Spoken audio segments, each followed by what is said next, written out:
प्रिय विद्यार्थियों, पूर्व व्याख्यानों में हमने स्नातकोत्तर उत्तरार्ध संस्कृत के चतुर्थ प्रश्न पत्र में व्याकरण भाग में निर्धारित स्त्री प्रत्यय प्रकरण के अंतर्गत विभिन्न सूत्रों का अध्ययन किया था। आज उसी क्रम में आगे बढ़ते हुए हम अगले वार्तिक श्वशुरस्योकार अकार लोपश्च से अपना अध्ययन प्रारंभ करते हैं। देखिए, वार्तिक है आपका श्वशुरस्योकार आकार लोपश्च। श्वशुर शब्द से परे स्त्रीलिंग की विवक्षा में ओंग प्रत्यय होता है तथा श्वशुर शब्द के शकार से परवर्ती उकार का तथा रकार से परवर्ती अकार का लोप हो जाता है। उदाहरण देखिए, श्वश्रु, श्वशुर प्लस ऊंग प्रत्यय, सूत्र यही है। श्वशुरस्योकार आकार लोपश्च वार्तिक से श्वशुर शब्द से परे स्त्रीलिंग की विवक्षा में ऊंग प्रत्यय प्राप्त हुआ। एक काम हो गया इस वार्तिक से। दूसरा क्या करना है? उकार और अकार का लोप। तो अगली पंक्ति में करिए। श्वशुर में शु में विद्यमान उकार का और रकार के परवर्ती अकार का लोप करिए। तो श्व श हलंत रह गया, र भी हलंत रह गया, प्लस उंग प्रत्यय। वापस वार्तिक दिया आपने श्वशुरस्य उकार आकार लोपश्च। वार्तिक से ही श्वशुर शब्द के शकार से परवर्ती उकार का तथा रकार से परवर्ती अकार का भी लोप हो जाएगा। तो क्या बन गया आपका? श्वश्र प्लस ऊंग में से ग का लोप कर दीजिए, ऊ रह गया। सामने दे दीजिए अनुबंध लोप, या फिर हलंत्यम सूत्र से अंतिम गकार की संज्ञा होगी और तस्य लोपा सूत्र से उसका लोप हो जाएगा। मिला दीजिए, बन गया आपका श्वश्रु। अगली पंक्ति में विसर्ग को लगा दीजिए। श्वश्रु स्त्रीलिंग प्रथमा एकवचन में यह रूप सिद्ध होता है। तो इस वार्तिक ने 3 काम किए। एक तो च जो अंत में आ रहा है वो कह रहा है कि पूर्व में जो प्रत्यय किया था वही करिए आप। तो उंग प्रत्यय किया था हमने तो पंगोष्ठ सूत्र से, तो उंग प्रत्यय कर दिया हमने यहाँ पर इस वार्तिक से। दूसरा ये क्या कहता है कि श्वशुर के उकार का लोप, और तीसरा रकार के परवर्ती अकार का भी लोप हो जाएगा। तो 3 काम हमने यहाँ कर दिए। हमारा पद बना है श्वश्रु स्त्रीलिंग प्रथमा एकवचन में यह रूप आपने सिद्ध किया। अगला वार्तिक है आपका उरुत्तर पदार्थ औपम्य। तो औपम्य यानी उपमा का भाव गम्यमान होने पर उरु उत्तर पदार्थ, उरु उत्तर पद वाले प्रातिपदिक से परे वही प्रत्यय होता है, यानी ऊंग प्रत्यय होता है। उरु उत्तर पदार्थ औपम्य सूत्र क्या कह रहा है आपका? उपमा का अर्थ गम्यमान होने पर, उपमा का भाव गम्यमान होने पर उरु उत्तर पद में विद्यमान है जिसके ऐसे प्रातिपदिक से परे स्त्रीलिंग की विवक्षा में आप ऊंग प्रत्यय कीजिए। उदाहरण बनाइए। कर भोरु है ना, करब के समान उरु है जिसकी, तो उरु उत्तर करब, उरु उत्तर पद में आ रहा है आपका। कर भोरु प्लस ऊंग प्रत्यय किया। सामने सूत्र दे दीजिए। उरु उत्तर पदार्थ औपम्य सूत्र से उपमा का भाव गम्यमान होने के कारण उरु उत्तर पद वाले प्रातिपदिक कर भोरु से परे स्त्रीलिंग की विवक्षा में ऊंग प्रत्यय प्राप्त हुआ। ऊंग में से ऊ शेष रखिए, सामने अनुबंध लोप, या फिर हलंत्यम सूत्र से अंतिम गकार की संज्ञा और तस्य लोप से उसका आपने लोप कर दिया। कर भोरु के अंत में ऊ है, सामने भी ऊ है। अक सवर्ण दीर्घ से सवर्ण दीर्घ का आदेश कर दीजिए, तो बन गया आपका कर भोरु, बड़ा ऊ हो गया दोनों को मिलाकर। अगली पंक्ति में विसर्ग और लगा दीजिए, कर भोरु, और उसके सामने लिख दीजिए स्त्रीलिंग प्रथमा एकवचन में यह पद सिद्ध होता है। स्पष्ट है? अब अगला सूत्र है आपका संहित शफ लक्षण वामादेह च। च यानी वही प्रत्यय होता है आपका, तो ऊंग प्रत्यय है। अब किन किन से परे? तो संहित शफ लक्षण और वाम। आदेह आदि में, यदि प्रातिपदिक के आदि में संहित शफ लक्षण और वाम शब्द आ रहा हो और उत्तर पद में वही चल रहा है आपका उरु शब्द हो, तो उससे परे भी स्त्रीलिंग की विवक्षा में ऊंग प्रत्यय होता है।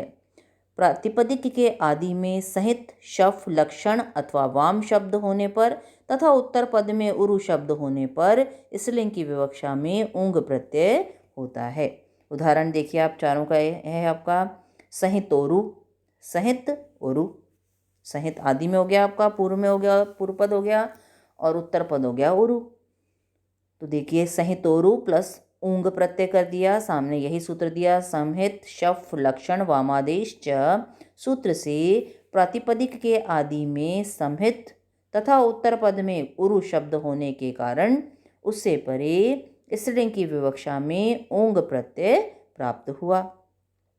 अगली पंक्ति में ऊंग में से ऊ बचा दीजिए आप केवल, सामने अनुबंध लोप या फिर हलंत्यम सूत्र से अंतिम गकार की संज्ञा और तस्य लोप से आपने उसका लोप कर दिया, तो ऊ बच गया। अब अकह सवर्ण दीर्घ से ऊ के बाद में ऊ होने के कारण दीर्घ एकादेश कर दीजिए, तो बन गया आपका सहितोरु। अगली पंक्ति में विसर्ग और लगा दीजिए सहितोरुहु, और उसके आगे लिख दीजिए स्त्रीलिंग प्रथमा एकवचन में यह पद सिद्ध होता है। बिल्कुल ऐसा कैसा बनेगा आपका शफोरुहु, शफ आदि में हो गया आपका और उरु उत्तर पद हो गया आपका, तो उससे परे ऊंग प्रत्यय किया, ऊंग में से ऊ शेष रहा आपका, गा का लोप कर दिया और अकह सवर्ण दीर्घ से सवर्ण दीर्घ एकादेश कर देंगे, तो बन जाएगा आपका शफोरुहु।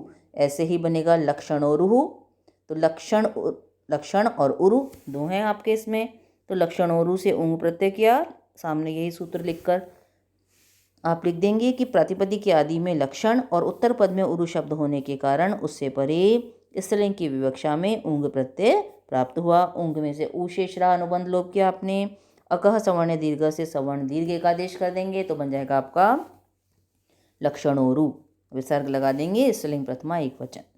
ऐसे बनेगा वामोरुहु, वाम और उरु दो शब्द हैं इसमें, तो वैसे लिखेंगे वामोरु प्लस ऊंग प्रत्यय किया आपने, सामने सूत्र देंगे यही आपका सहित शफ लक्षण वामादेश च। सूत्र से प्रातिपदिक के आदि में वाम शब्द और उत्तर पद में उरु शब्द होने के कारण उससे परे स्त्रीलिंग की विवक्षा में ऊंग प्रत्यय प्राप्त हुआ। ऊंग में से ऊ शेष रहा, सामने अनुबंध लोप, अब अकह सवर्ण दीर्घ से सवर्ण दीर्घ का आदेश कर देंगे, तो बन जाएगा आपका वामोरु, और अगली पंक्ति में विसर्ग लगाकर स्त्रीलिंग प्रथमा एकवचन में यह रूप सिद्ध होता है। स्पष्ट है। अब अगला सूत्र है हमारा, ये महत्वपूर्ण है आपका, शारंग रवाध्ययों गीन।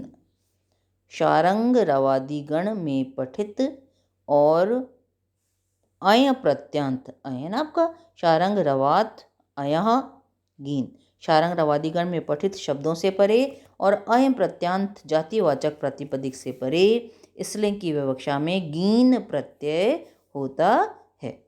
उदाहरण बताइए, शारंग रवि, ये शारंग रवादि गण का हो गया, वैदी भी हो गया आपका, और ब्राह्मण हो गया आपका अय प्रत्यांत।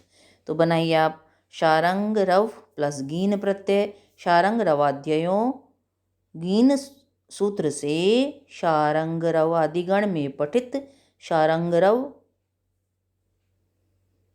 शब्द से परे या प्रातिपदिक से परे स्त्रीलिंग की विवक्षा में गीन प्रत्यय प्राप्त हुआ। गीन में से ई बड़ा बच गया, सामने लशक व तदितीय सूत्र से प्रत्यय के आदि में स्थित गकार की संज्ञा, हलंत्यम सूत्र से अंतिम नकार की संज्ञा और तस्य लोप से आपने दोनों का ही लोप कर दिया, या फिर अनुबंध लोप भी आप यहाँ लिख सकते हैं। अगली पंक्ति में शारंग रव के अंत में अ है, इसका लोप कर दीजिए, तो शारंग रव हलंत हो गया आपका, प्लस ई, सामने दोनों सूत्र दिए। वे अका सवर्ण दीर्घ तो लगा नहीं सकते क्योंकि सवर्ण नहीं है, एक अकार है एक इकार है, दो स्वर अलग अलग हैं, तो आपने यहाँ किया जैसे हम तद्धित में करते आए थे और स्त्री प्रत्यय में भी प्रारंभ में किया था। यचि भम सूत्र से आजादी प्रत्यय ई परे होने के कारण पूर्व शब्द समुदाय शारंग रव की भ संज्ञा होगी, और यस्यति च सूत्र से भ संज्ञक शारंग रव के अंत्य आकार का लोप हो जाएगा। अब ई मिला दीजिए, इसमें बन गया आपका शारंग रवि, स्त्रीलिंग प्रथमा एकवचन में यह रूप सिद्ध होता है।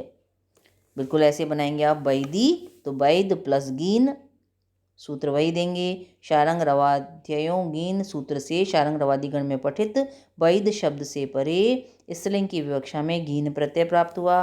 अगली पंक्ति में गीन में से ई शेष रह गया, सामने अनुबंध लोप। अगली पंक्ति में वैद के अंत्याकार का लोप कर दीजिए तो वैद हलंत हो गया प्लस ई, सामने सूत्र दे दिया आपने यचिभम और यस्यति च सूत्र से। अगली पंक्ति में मिला दीजिए क्योंकि वैद आपका हलंत हो गया तो वैदी बन गया। स्त्रीलिंग प्रथमा एकवचन में यह रूप सिद्ध होता है। बिल्कुल ऐसे ही बनाएंगे आप ब्राह्मणी।